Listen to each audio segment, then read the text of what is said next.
오늘도 가정에서 함께 예배를 드리시는 사랑하는 성도 여러분, 주님의 이름으로 여러분을 환영하고 축복합니다. 오늘도 예배를 통하여서 하나님의 크신 은혜가 여러분의 심령 가득 임하실 수 있기를 간절히 축원드립니다. 오늘 우리가 함께 살펴볼 말씀은 요한일서 4장 10절로 11절 말씀입니다. 우리 같이 읽겠습니다. 자, 시작. 사랑은 여기 있으니 우리가 하나님을 사랑한 것이 아니요 하나님이 우리를 사랑하사 우리 죄를 속하기 위하여 화목제물로 그 아들을 보내셨음이라. 사랑하는 자들아, 하나님이 이같이 우리를 사랑하셨은즉 우리도 서로 사랑하는 것이 마땅하도다. 아멘. 오늘 저는 여러분과 함께 하나님은 지금도 사랑이시라 란 제목으로 말씀을 증거하도록 하겠습니다. 여러분, 역경지수라는 말을 들어보셨습니까? 영어로 adversity quotient라 그렇게 이야기하는데요. 약자로 AQ라 그렇게 말합니다. 이 말은 1997년 하버드 대학교의 교수인 폴 스톨즈 박사가 처음으로 사용한 말이지요. 이것은 어려움을 견디며 극복해 나가는 능력을 나타내는 지수입니다. 스톨즈 교수는 21세기는 IQ나 EQ보다 AQ가 중요한 시대가 된다라고 이야기를 했습니다. 그리고 역경지수가 높은 사람이 성공과 행복을 누릴 가능성이 높다고 이야기를 했습니다. 여러분, 인간은 모두가 행복해지고 싶어 하지 않습니까? 그것은 저와 여러분도 마찬가지입니다. 그렇다면 우리는 여기서 한 가지 질문을 하게 되지요. 우리는 어떻게 높은 역경지수를 소유한 사람이 될 수 있을까요? 여러분, 다른 방법이 없습니다. 인생을 살아가면서 만나는 수많은 역경들 가운데에서 그것을 회피하고 도망치는 것이 아니라 그것을 직면하고 그것을 견뎌내며 대처하고 극복해 나아갈 때에 역경지수가 높아진다고 합니다. 여러분, 근데요, 사실 우리 성도들에게 있어서 이것은 사실은 전혀 새로운 학설이 아니지 않습니까? 성경은 우리에게 말씀합니다. 우리가 환난 중에도 즐거워하나니 이는 환난은 인내를, 인내는 연단을, 연단은 소망을 이루는 줄 알미로다. 여러분, 그래서 AQ가 높은 사람이 누군지 아십니까? 바로 믿음의 사람들입니다. 바로 우리 그리스도인들입니다. 여러분, 우리 성도들은 포기라는 것을 모르지 않습니까? 우리는 절망하고 낙담했다가도 다시 오뚜기처럼 일어나는 그러한 본성을 가지고 있습니다. 여러분, 심지어 성도는요, 오래 참음이라는 것을 삶의 덕목으로 알고 살아가는 사람들이잖아요. 여러분, 오래 참음을 영어로 뭐라 그래요? long suffering이라 그러지요. 오랫동안 고통을 감내하는 것입니다. 그리스도인은 오랫동안 고통을 받을 각오를 하면서 살아가는 사람들이다 하는 것이지요. 여러분, 이런 사람을 세상이 어찌 감당할 수 있겠습니까? 사랑하는 성도 여러분, 그렇다면 우리에게 닥친 이런 환난 중에서 우리는 어떻게 오랫동안 잘 참아내고 승리할 수 있을까요? 오늘 본문 말씀을 통해서 저는 여러분과 함께 두 가지 비결을 함께 살펴보고자 합니다. 먼저, 우리는 인생에 환난이 닥쳐올 때 너무 당황하지 말아야 합니다. 여러분, 환난의 때 가장 위험한 것은 조급한 마음을 갖는 것이지요. 사람은 조급한 마음을 가지게 되면 초조해지고 불안해지기 시작하지요. 그러면 판단 능력이 흐려지고 비상식적인 행동을 하기도 하고요, 어처구니 없는 실수를 저지르기도 합니다. 여러분, 사람들이 문제를 만났을 때 왜 조급해하고 불안해하는지 아십니까? 그 문제가 자신이 해결할 수 있는 능력 밖이라고 생각하기 때문이지요. 그 문제가 너무도 크게 보이는 것입니다.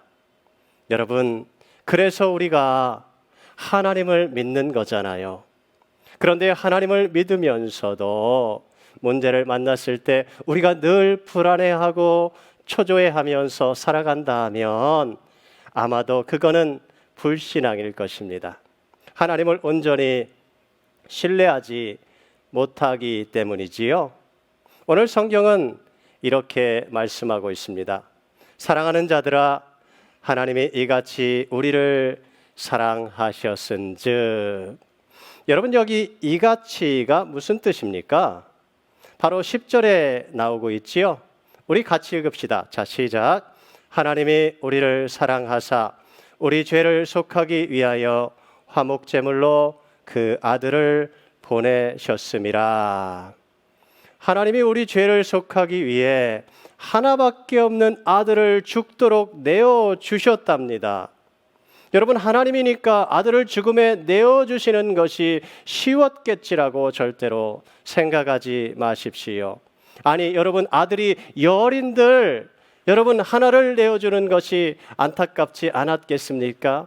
우리나라 속담에 10손가락 깨물어서 아프지 않은 손가락이 없다 그러잖아요.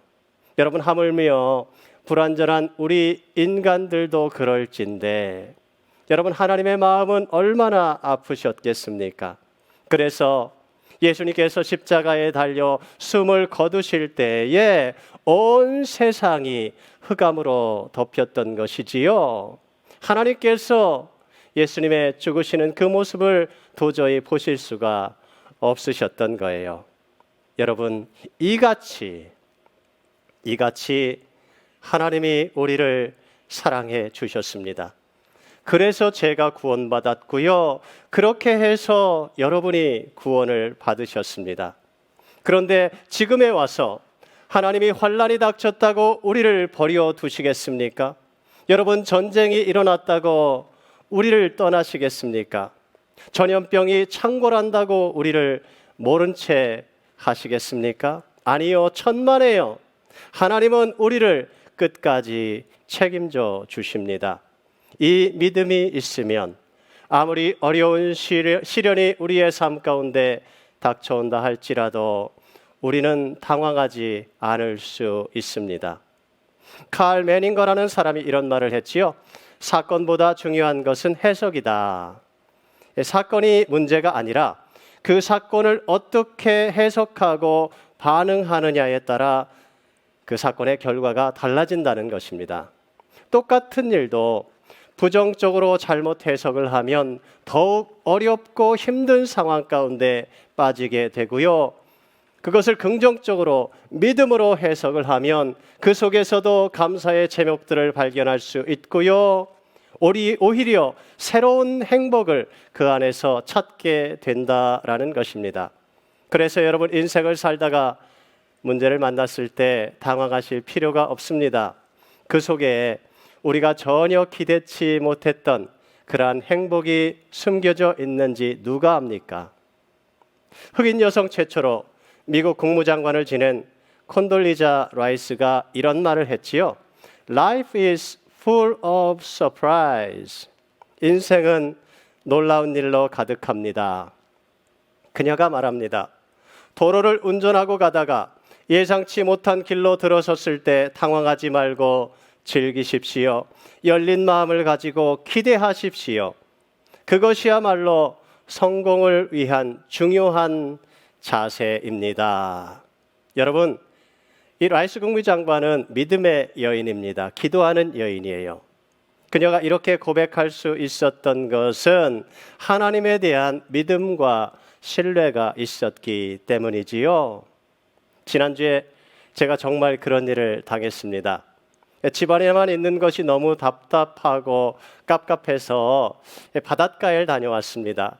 날씨도 너무 좋았어요. 그래서 바닷가에 가서 설교를 준비해야 되겠다 하고는 샌드위치를 싸고 생강차를 준비하고 돗자리를 들고 그리고 책가방을 꾸려서 하프문 베이로 떠났습니다. 제가 마음에 생각했던 장소는 이제 길가에 차를 받쳐놓고 짐을 들고 한 30분 정도를 걸어가야 나오는 해변이었습니다. 그런데 하프문 베이에 도착하자마자 갑자기 비가 쏟아지기 시작하는 것입니다. 그런데 우산도 가지고 가지를 않았어요. 이거 어떻게 할까 고민을 하다가 무작정 차를 돌렸습니다. 바다가 잘 보이는 곳에 차를 세워놓고 바다라도 보고 와야 되겠다, 그런 생각이 들었어요. 그런데 가다 보니까 앞이 막힌 겁니다. 그래서 무작정 핸들을 오른쪽 골목으로 틀었습니다. 낯선 골목으로 들어서서 운전을 하고 가다가 또 길이 나와서 좌회전을 해서 가기 시작했어요. 그런데 가다 보니까 그 도로가 바다 쪽으로 나 있는 거예요. 그리고 바로 바다 앞에 파킹장이 있는 것이었습니다. 저희들이 그 파킹장에 차를 받쳐놓고 그 바닷가를 바라보는데 얼마나 아름다운지요. 제가 놀랐어요. 아, 이곳에 이렇게 아름다운 바다가 있었구나. 전에는 미처 몰랐구나. 그런 생각이 들었습니다. 그런데 비가 너무 많이 왔기 때문에 차에서 밖으로 나갈 수가 없었어요. 그래서 차 뒷자리에 가서 이제 컴퓨터를 꺼내놓고 설교 준비를 하기 시작했습니다. 한 2시간쯤 그렇게 지났을 거예요. 그런데 갑자기 비가 그쳤습니다. 구름 사이로 태양빛이 비추기 시작하고 이제 저희들이 밖을 바라보니까 밖의 경치가 얼마나 아름다운지요. 밖을 나갔어요. 밖을 나갔더니 여러분, 비가 온 후에 그 바닷가의 그 전경은 너무도 신선하고 찬란하고 아름다운 그러한 눈부신 광경이었습니다. 하나님께서 우리에게 선물을 주시는구나, 깜짝 선물을 주시는구나 하는 그러한 생각이 들었습니다. 사람들도 아무도 없는 그 해변가에서 한 1시간 정도를 그렇게 산책을 하고 돌아왔어요. 제가 돌아오면서 차 안에서 그런 생각이 들었습니다. 만약에 비가 오지 않았다면 나는 그 하나님의 깜짝 선물을 받지 못했을 것이다. 만약 비가 오더라도 그곳에 가던 것을 돌이켜서 집으로 돌아왔다면 나는 절대로 그 바닷가를 발견하지 못했을 것이다. 만약 그 이름 모를 골목으로 들어서는 불안감을 감수하지 않았다면 이 행복감을 절대로 맛보지 못했을 것이다. 여러분, 인생은 마치 이와 같습니다. 우리는 인생 여정에 예기치 못한 문제와 어려움들을 만납니다. 그러나 당황할 필요가 없지요. 포기할 필요가 없습니다. 인생에는 놀라운 일들로 가득 차 있습니다. 우리가 다 알고 가는 게 아니잖아요. 때때로는 우리가 불안감이 들기도 하고요. 낯선 길에 접어들기도 하고요. 방향 감각을 잊어버릴 때도 있습니다.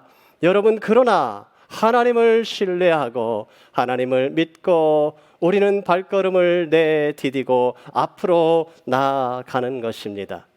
우리의 목자 되신 주님을 의지하고 그냥 가는 거예요. 제가 이제까지 하나님을 의지하고 인생을 살아오면서 깨닫게 된 중요한 한 가지 확신이 있습니다. 하나님은 언제나 나의 삶을 최선의 길로 인도하신다 하는 거예요. 네, 때로는 제가 잘못된 선택을 할 때도 있습니다. 여러분, 그런데요, 그럼에도 불구하고 하나님은 그 상황 가운데에서 저의 삶을 최선의 길로 인도해 주셨습니다. 그래서 저는 제 앞에 무엇이 있는지, 저의 미래 가운데 어떤 어려움이 있는지 잘 모르지만 결코 두려워하지 않습니다. 여러분, 그렇다고 제가 이제까지 평탄한 길만 걸었다고 말씀드리는 것이 결코 아니에요. 제 삶에는요, 참 많은 고난과 환난과 어려움들이 있었습니다. 그리고 아마도 모르긴 몰라도 앞으로도 그런 어려움들이 제 삶 가운데는 닥쳐올 것입니다. 여러분, 근데요, 저는 그게 기대가 됩니다. 하나님께서 어떻게 일하실지, 어떻게 역사하실지 마음 가운데 기대가 있어요. 여러분, 그런데 이게 저만 그런 게 아니잖아요. 우리네 인생이 다 마찬가지 아닙니까? 오늘 우리는 이 코로나 바이러스와 같은 상상도 못한 어려움도 경험하고 있지 않습니까? 누가 이것을 상상이나 했겠습니까? 여러분, 근데 그거 아세요? 하나님을 믿고 의지하는 사람은요, 이런 상황 속에서도 결코 당황하지 않습니다. 절대로 절망하지 않습니다. LA 지역에 있는 모사익 처치를 담임하시는 오윈 맥메이너스 목사님이 이런 말씀을 하셨지요. 하나님은 때때로 우리로 하여금 모든 가식의 껍데기를 벗고 깨어진 자아로 하나님 앞에 설 수밖에 없는 고난의 상황들을 허락하신다. 하나님께서 그렇게 하시는 이유는 우리를 믿음 없는 상태로 버려두려는 것이 아니라 믿음으로 가득 채워주시기 위함이다. 그래요, 사랑하는 성도 여러분, 오늘 우리가 당하는 어려움들은 하나님께서 우리를 믿음으로 채워주시기 위한 과정입니다. 그래서 더욱 놀라운 하나님의 깜짝 선물을 우리로 하여금 경험케 해 주시기 위함이지요. 저는 여러분 모두가 사랑의 하나님을 신뢰하실 수 있기를 바랍니다. 우리를 구원하시기 위해 아들까지 내어주신 하나님이 우리를 모든 환난에서 능히 건져주실 것입니다. 그 믿음으로 하나님이 예비하신 모든 선물을 다 받아 누리시는 복된 성도님들이 되실 수 있기를 간절히 축원드립니다. 자, 두 번째예요. 우리는 인생에 닥친 환난 중에서 어떻게 오랫동안 잘 참아내고 승리할 수 있을까요? 우리 한번 같이 읽을까요? 자, 시작. 하나님은 지금도 나를 사랑하신다는 사실을 잊지 말아야 합니다. 여러분, 오늘 본문 10절은 이렇게 시작하고 있습니다. 사랑은 여기 있으니. 저는 설교 말씀을 준비하다가 이 말씀을 읽고 나서 여기에서 멈출 수밖에 없었습니다. 이 말씀에 사로잡혀서 더 이상 앞으로 나아갈 수가 없었어요. 사랑은 여기 있다. 하나님의 사랑이 지금 여기에 있다. 하나님의 사랑이 지금도 나와 함께 하신다. 하나님의 사랑은 지금도 나를 감싸 안으시고 변함없이 나를 사랑해 주고 계신다. 오, 사랑하는 성도 여러분, 이 말씀은 얼마나 우리에게 위로가 되는 말씀인지요. 우리가 고난과 시련을 통과해 갈 때 우리는 불안해합니다. 두려움과 걱정에 사로잡히기도 합니다. 도대체 하나님은 계신 것 같지 않고, 아무리 기도를 해도 하나님이 들으시는 것 같지도 않고, 하나님이 도와주시는 것 같지도 않을 때가 있습니다. 상황은 나아지는 것 같지 않고, 아니 도리어 상황은 더 악화되어져 가는 것 같을 때, 사랑하는 성도 여러분, 지금 우리의 상황이 그럴 때는 아닌가요? 그럴 때 우리의 믿음이 흔들리기가 쉬워요. 이럴 때 사단의 속삭임이 계속해서 우리의 마음에 들려오지 않습니까? 하나님이 어디 있어? 하나님이 있으면 이런 일이 일어날 수는 없지. 이럴 때 믿음을 지키고 예배를 드린다는 것이 무슨 의미가 있겠어? 여러분은 이런 사단의 속삭임을 들어보신 적이 있을 것입니다. 여러분, 그러나 잊지 마십시오. 지금도 하나님은 우리를 사랑하십니다. 하나님의 사랑은 멀리 있는 것이 아니에요. 바로 지금 여기에 우리와 함께 있습니다. 여러분, 다니엘서 6장에 보시면 사자굴 속에 다니엘의 이야기가 나옵니다. 페르시아의 다리오 왕은 30일 동안은 어떤 신에게도 기도하지 말라는 명령을 내렸습니다. 그리고 누구든지 그 명령을 어기면 사자굴 속에 던져 넣겠다고 엄히 경고했지요. 그런데 다니엘은 매일 하루에 3번씩 예루살렘으로 향한 창문을 열어놓고 하나님께 기도하며 감사하는 습관이 있었습니다. 다니엘은 왕의 명령을 알고 있었지만 하나님께 기도하고 감사하고 예배하는 것을 멈출 수가 없었어요. 결국 그는 붙잡히게 되었고 사자굴 속에 던져지게 되었습니다. 여러분, 다니엘이 갇혀있던 사자굴을 한번 상상해 보십시오. 바위 틈새로 한 줄기 가느다란 빛이 비치고 있습니다. 그 빛 속에서 사자들의 번뜩이는 눈과 어슬렁거리는 모습이 보입니다. 그리고 잠시 후 캄캄한 밤이 되었습니다. 주변은 어둠에 휩싸였습니다. 다니엘은 아무것도 볼 수가 없었어요. 그 어둠 속에서 번뜩이는 사자의 눈과 으르렁거리는 소리만이 들려오고 있습니다. 다니엘의 심장은 사정없이 쿵쾅거리며 뛰기 시작했습니다.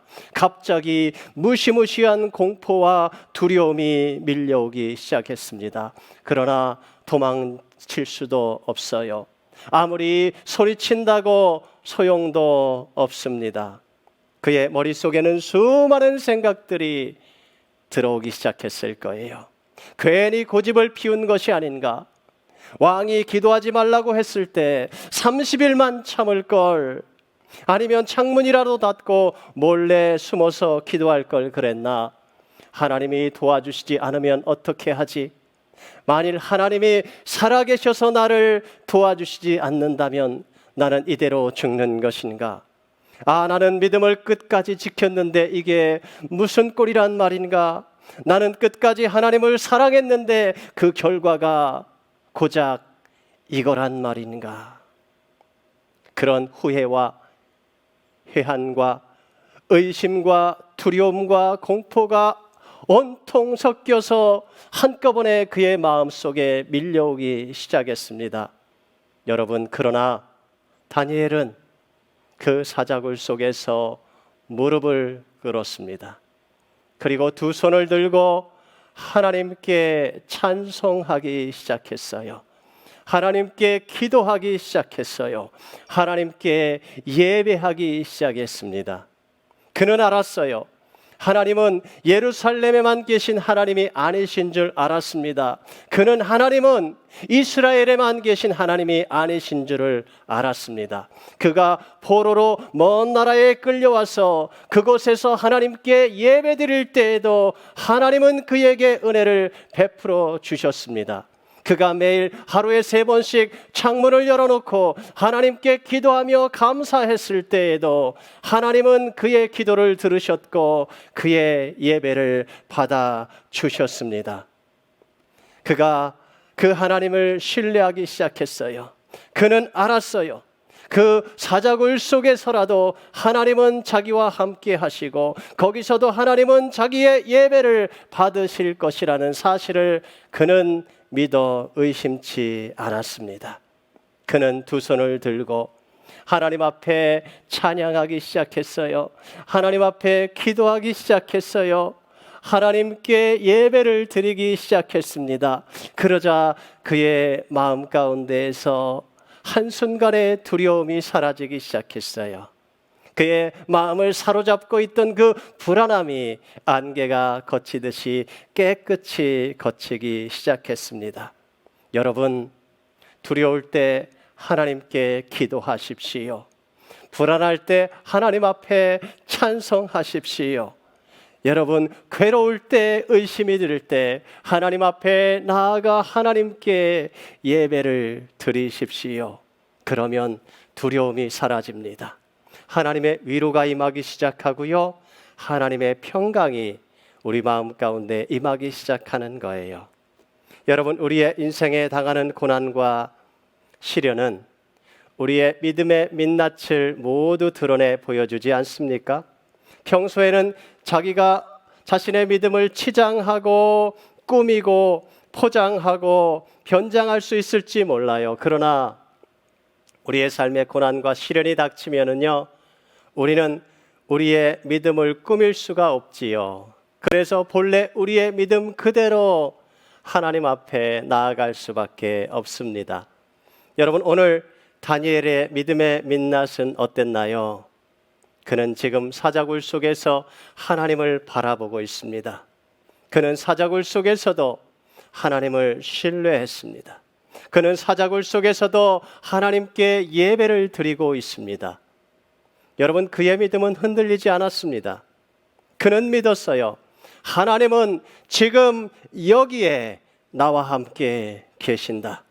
하나님이 지금도 나를 사랑하고 계신다.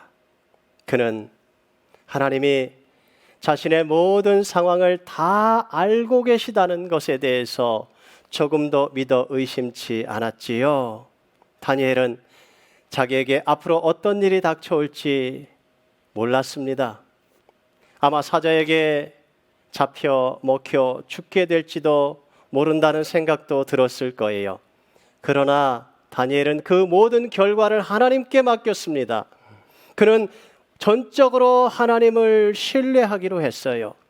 죽음조차도 그는 하나님께 맡겨드렸습니다.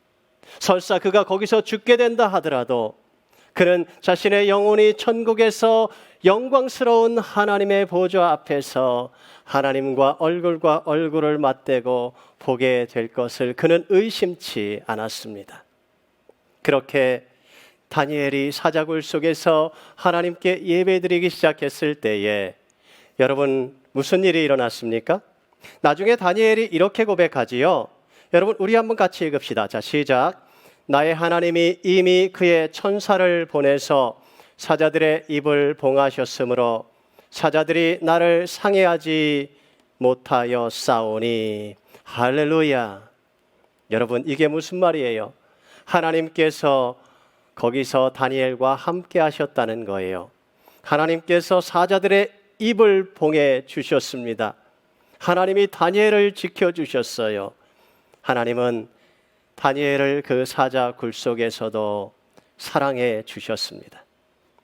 네, 하나님은요 산을 쪼개서라도 다니엘을 그 사자굴 속에서 건져내실 수 있는 분이십니다. 여러분, 그러나 하나님은 그렇게 하지 않으셨습니다. 다니엘을 그 사자굴 속에서 꼬박 하룻밤을 지내게 하셨다는 사실을 여러분 잊지 마십시오. 왜요? 오늘을 살아가는 우리도 사자굴에서 지내는 것과 같은 그러한 시련을 만날 수 있기 때문에 그래요. 다니엘이 경험한 것과 비슷한 경험들을 우리의 인생 가운데 할 수 있기 때문이지요. 그럴 때 우리가 믿음으로 어떻게 반응해야 하는지를 우리에게 보여주시기 위함입니다. 하나님은 사자굴 속에서 다니엘의 믿음을 테스트하셨습니다. 그 속에서도 하나님은 다니엘의 예배를 받기를 원하셨어요. 이런 예배야말로 참된 믿음의 예배가 아닐까요? 하나님은 그 예배를 통하여 크게 영광을 받으셨습니다. 오늘 우리도 마찬가지예요. 사자굴 속에서 보내는 것과 같은 그러한 상황은 아닐지라도 우리는 모두가 다 집안에서 답답함 가운데 지내야 하지 않습니까? 눈에 보이지도 않는 바이러스가 언제 어떻게 우리를 집어삼킬지 모르는 불안감과 두려움 가운데 우리는 살아가고 있습니다. 사랑하는 성도 여러분, 여러분은 지금 어떻게 반응하고 계십니까? 하나님은 지금 우리의 반응에 관심이 있으십니다. 여러분, 하나님의 사랑을 신뢰하십시오. 하나님이 지금 여러분과 함께 계십니다. 하나님은 지금도 여러분을 사랑하고 계세요. 여러분, 바로 지금이 여러분의 믿음을 보여줄 기회입니다. 여러분, 이럴 때 찬송하십시오. 여러분, 이러한 상황 가운데 하나님께 무릎 꿇고 기도하십시오. 여러분, 이럴 때 하나님께 예배를 드리십시오. 찬양 가운데 그런 찬양이 있지요. 괴로울 때 주님의 얼굴 보라. 괴로울 때 주님의 얼굴 보라. 평화의 주님 바라보아라. 세상에서 시달린 친구들아, 위로의 주님 바라보아라. 눈을 들어 주를 보라. 내 모든 염려 주께 맡겨라. 슬플 때에 주님의 얼굴 보라. 사랑의 주님 안식 주리라. 네, 그래요. 고난 중에 여러분 괴로울 때 눈을 들어서 사랑의 주님을 바라보십시오. 여러분의 염려를 주님께 맡겨 드리세요. 주님이 여러분에게 평강을 주실 것입니다. 여러분에게 용기를 주실 거예요. 이겨내고 버텨낼 힘을 주실 것입니다. 우리로 하여금 결국은 승리케 해 주실 줄 믿습니다. 그런 믿음의 백성들이 다 되실 수 있기를 바랍니다. 말씀 마칠 거예요. 사랑하는 성도 여러분, 하나님은 지금도 여기에 우리와 함께 계십니다. 우리의 고난과 환난의 현장 가운데 하나님은 우리와 함께 계십니다. 독생자를 주시기까지 우리를 사랑해 주신 그 하나님을 신뢰하십시오. 그 하나님이 지금도 여전히 저와 여러분을 사랑하고 계십니다. 삶의 어떤 시련을 만나더라도 여러분 당황하지 마십시오. 여러분 그 상황 가운데서 도리어 기대하세요. 하나님을 기대하세요. 하나님의 기적을 기대하십시오. 하나님의 역사를 기대하십시오. 그 상황 속에서 도리어 하나님께 찬송을 하세요. 하나님께 기도하십시오.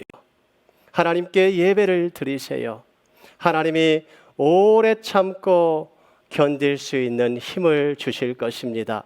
하나님이 저와 여러분의 힘이 되십니다. 하나님이 결국은 승리케 해 주실 것입니다.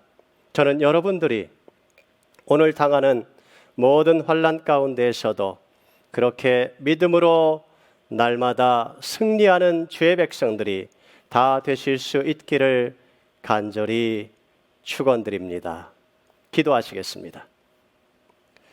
사랑의 하나님 아버지, 저희를 변함없이 사랑해 주시는 그 놀라우신 사랑을 인해 감사를 드립니다. 지금 저희들이 많은 시련과 환난의 시간을 통과해 가고 있습니다. 그러나 사자굴 속에서도 다니엘과 함께 해주셨던 하나님이 오늘 우리의 환난 중에서도 우리와 함께 하심을 믿습니다. 지금 하나님이 여기에 우리와 함께 하심을 믿습니다. 지금도 여전히 우리를 사랑해 주심을 믿습니다. 오 하나님, 오늘 우리의 믿음을 눈을 들어 하나님을 바라봅니다. 하나님을 찬송합니다. 하나님을 예배합니다. 오늘도 각 가정에서 예배를 드리는 우리 뉴네이션 교회 성도님들을 축복하여 주시옵소서. 저들의 머리 위에 강력한 성령의 기름 부으심을 허락하여 주시옵소서. 폭포수와 같은 은혜를 부어 주시옵소서. 그래서 그 능력으로 이 모든 어려움을 잘 버텨내고 이겨내고 승리케 하여 주시옵소서. 하나님을 신뢰합니다. 저희를 보호해 주시고 지켜주시고 책임져 주시고 모든 상황 가운데에서 가장 선한 길로 인도해 주실 것을 믿습니다. 오늘도 우리와 함께 하시는 사랑의 우리 구주 예수님의 이름으로 간절히 기도하옵나이다. 아멘.